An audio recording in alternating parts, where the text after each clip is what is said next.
क्या तुम आ नहीं रहे? मम्मा ने कहा है अजनबियों की गाड़ी में मत सवार होना। ये स्कूल की बस है।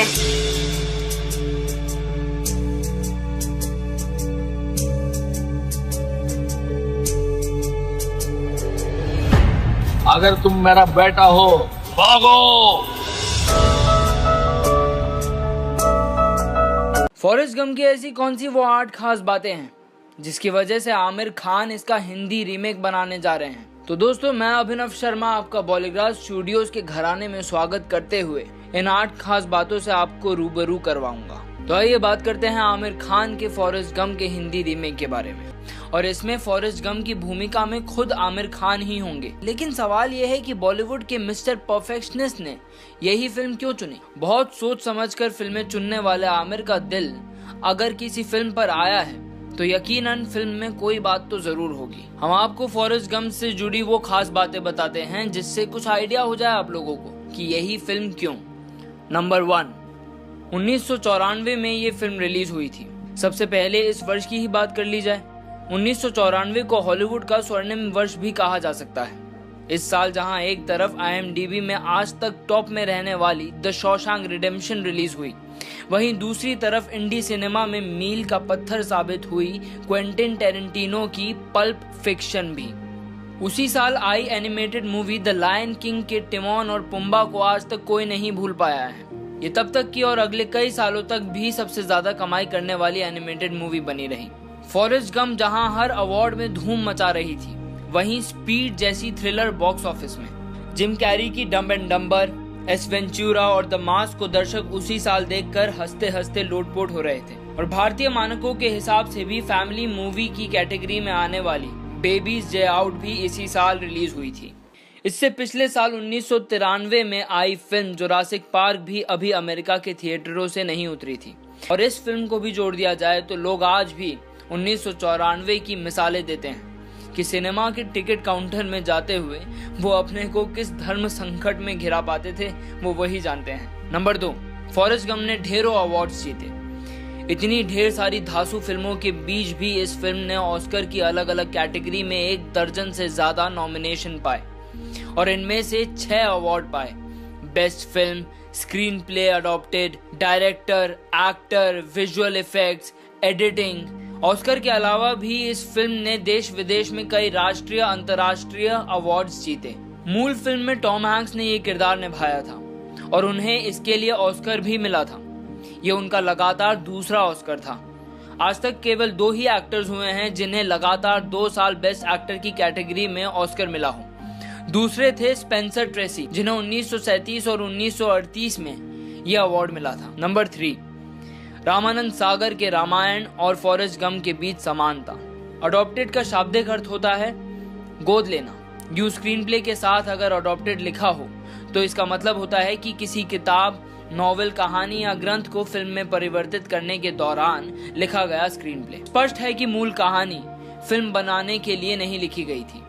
भारत के संदर्भ में देखें तो रामानंद सागर का धारावाहिक रामायण और BR चोपड़ा का महाभारत अडॉप्टेड स्क्रीन प्ले था।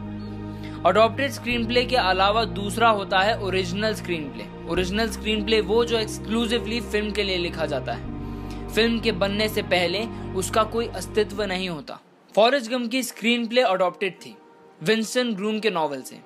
उस नॉवेल का नाम भी फॉरेस्ट गम था। 1986 में आया था। फिल्म के रिलीज होने तक इस नॉवेल की केवल 30,000 के लगभग प्रतियां बिकी थी, यानी 8-9 साल में 30,000। और अगले 1 साल में किताब की बिक्री बढ़कर हो गई 16 लाख। है ना दोस्तों गजब कि फिल्म से पहले सिर्फ 30,000 और फिल्म के बाद 1 साल के अंदर 16 लाख। तो नंबर 4 है इमेजिन। लेकिन ये इमेजिन है क्या, आइए बात करते हैं। स्पेशल इफेक्ट और विजुअल इफेक्ट्स के मामले में भी फिल्म काफी क्रिएटिव रही थी। कई सीन में टॉम हैंक्स नामी लोगों से हाथ मिलाते या उनके साथ स्क्रीन शेयर करते हुए देखे जा सकते हैं। जैसे अमेरिका के पूर्व राष्ट्रपति जॉन F कैनेडी, जो फिल्म निर्माण से 30 साल पहले गुजर चुके थे, या बीटल्स बैंड के जॉन लेनन। इनकी मृत्यु को भी तब तक 14 वर्ष हो चुके थे। फिल्म में दिखाया गया है कि जॉन लेनन को अपने सुपरहिट गीत इमेजिन का आइडिया गम से बात करते हुए ही आया था। नंबर 5, अपने मोहल्ले का लौंडा। फॉरेस्ट गम की कहानी एक सेट पैटर्न पर नहीं चलती, इसलिए इसे किसी खास विधा में नहीं रखा जा सकता है। इसमें राजनीति भी है और इतिहास भी, खेल भी है और युद्ध भी, प्रेम भी है और पीड़ा भी। पूरी फिल्म के दौरान मुख्य किरदार फॉरेस्ट गम की जीवन यात्रा देखने को मिलती है। फॉरेस्ट बचपन में ठीक से चल नहीं पाता और साथ ही कम अक्ली के चलते उसकी पढ़ाई भी ढंग से नहीं हो पाती। लेकिन पूरी फिल्म को इस एक लाइन में समराइज नहीं किया जा सकता कि इन सभी कमियों के बावजूद वो ऊपर उठता चला गया।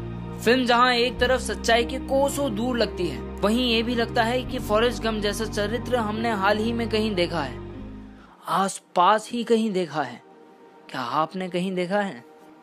Number 6, reference.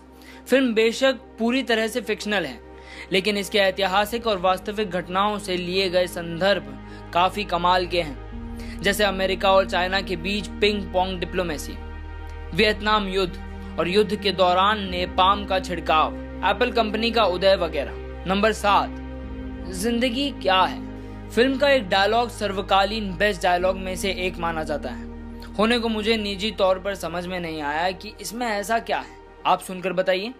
तो डायलॉग ऐसा कुछ है कि मेरी माँ हमेशा कहती थी कि जिंदगी एक चॉकलेट के डिब्बे की तरह है, क्या पता तुम्हें उस डिब्बे में से क्या मिले। अब आते हैं नंबर 8 पर, और नंबर 8 पर है सीक्वल। 1986 में आई किताब का सीक्वल फिल्म रिलीज होने के 2 से 3 साल के भीतर ही लिख दिया गया था, जिसके अधिकार भी पैरामाउंट ने खरीद लिए हैं। पैरामाउंट ने ही फॉरेस्ट गम मूवी का निर्माण किया था। होने को बीच बीच में सीक्वल के निर्माण की बातें उठती रहती हैं, लेकिन अभी तक इस दिशा में कोई ठोस कदम नहीं उठाया गया है। सीक्वल में फॉरेस्ट बर्लिन की दीवार गिरते वक्त वहां उपस्थित रहता है, बल्कि उसे गिराने में लोगों की सहायता भी करता है, और बाकी सारी बातों से अलावा तो टॉम हैंक्स से भी मिलता है। तो दोस्तों, ये थी वो 8 खास बातें जिनके कारण आमिर खान फॉरेस्ट गम का हिंदी रीमेक बनाने जा रहे हैं। खैर दोस्तों, फिलहाल के लिए बस इतना ही। देखते रहिए बॉलीग्राज स्टूडियोज। लाइक, शेयर और सब्सक्राइब करना बिल्कुल ना भूलिएगा। खुदा हाफिज।